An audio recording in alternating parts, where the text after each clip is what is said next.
Alright, what's going on everybody? Welcome back to another video here on the channel, and today we're going to be talking about the largest reveal of information regarding the ultra-wealthy elites of society, their financial crimes and tax evasion that has ever taken place. Now, throughout the last, day or so, you probably have heard a lot about something called the Pandora Papers, which is about 3 terabytes worth of information, millions of documents, that showcases crimes across the world or potential crimes and tax evasions across the world. These documents name hundreds of, politicians, rock stars, celebrities, rulers of countries, things like that. And honestly, I don't think it really comes as a complete surprise to most people. I feel like most people already kind of knew, of course, that the wealthy of society, not even the wealthy, the ultra-rich of society, have been hoarding their funds for years now. They've been doing all kinds of, ridiculous tax loopholes and abusive things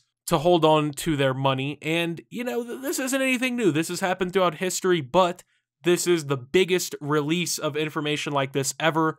And it is pretty much destined, I guess, to cause at least a little bit of upheaval in society. A lot of the people who were named in these documents are facing re-elections soon in their respective countries, states, republics, whatever, right? It includes a lot of people, man, and this is pretty insane news coming out, though. Of course, not a total surprise that something like this would happen, but the extents and the details here are definitely pretty crazy, so we're going to go ahead and get into it. First, this is often referring to a practice called offshore accounting. If you don't know what offshore accounting is, basically it's when you take your money and you put it somewhere else that has more lenient tax laws or whatever, basically to hide your money from taxes where you're at. Let's say I'm a businessman in the United States, and even though this may not be accurate, let's say,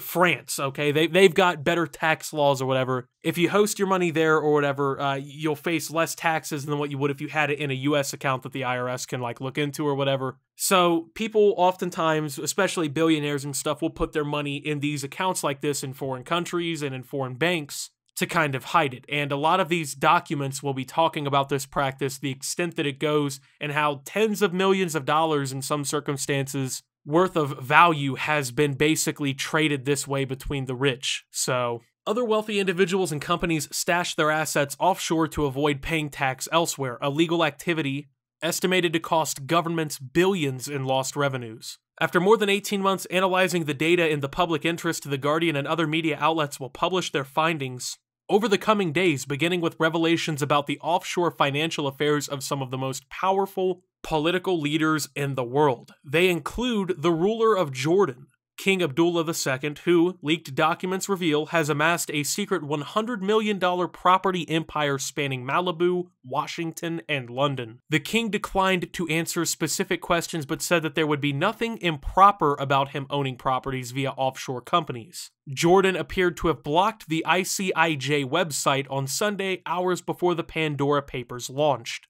Obviously, suppression of the media. So, the files also show that Azerbaijan's ruling Aliyev family has traded close to 400 million euros.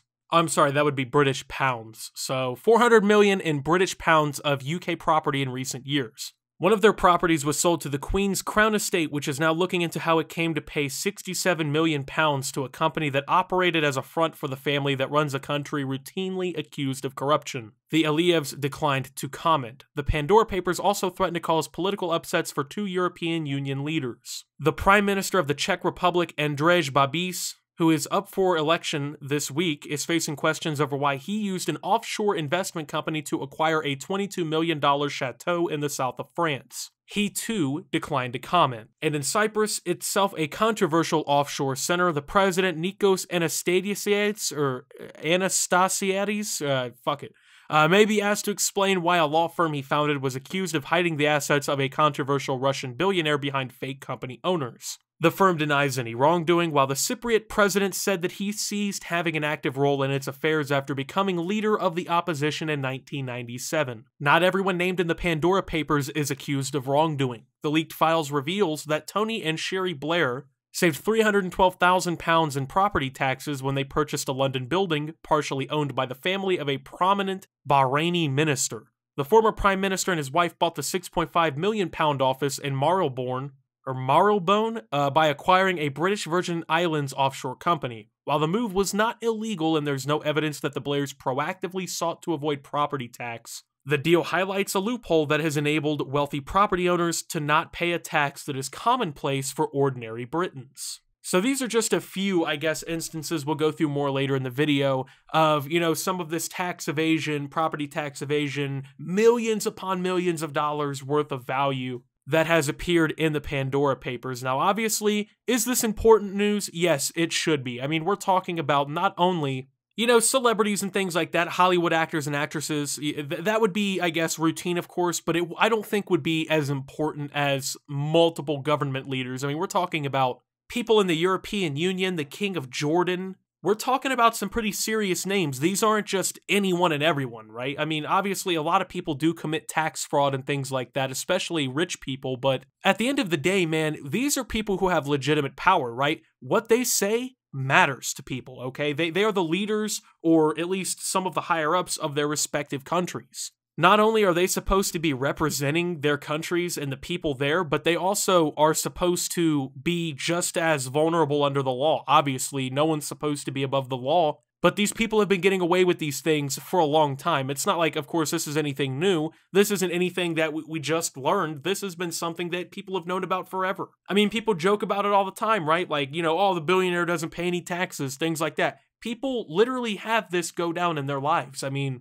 it's got to be stressful and everything, but at the end of the day, if that's the way they're saving money, of course they're going to do it, of course. And, once again, a lot of these things aren't illegal, but they're obviously very immoral. And when it comes down to it, man, when you're supposed to be, I guess, this person, right? You're the leader of a country, the king, or a prime minister or something like that, you are supposed to be setting a way higher example than the average person. I don't think for most people it'd be a shock if your neighbor got caught for tax evasion, at least, maybe you would expect that a little bit more, but of course, they're also not the president of their country, so that's where a little bit of the problem is posed. Now, Ukraine's president Vladimir Zelinsky, who was elected in 2019 on a pledge to clean up his country's notoriously corrupt and oligarch-influenced economy, is also named in the leak. During the campaign, Zelinsky transferred his 25% stake in an offshore company to a close friend who now works as the president's top advisor, the files suggest. Zelinsky declined to comment, and it's unclear if he remains a beneficiary. The Russian president, Vladimir Putin, who the U.S. suspects of having a secret fortune,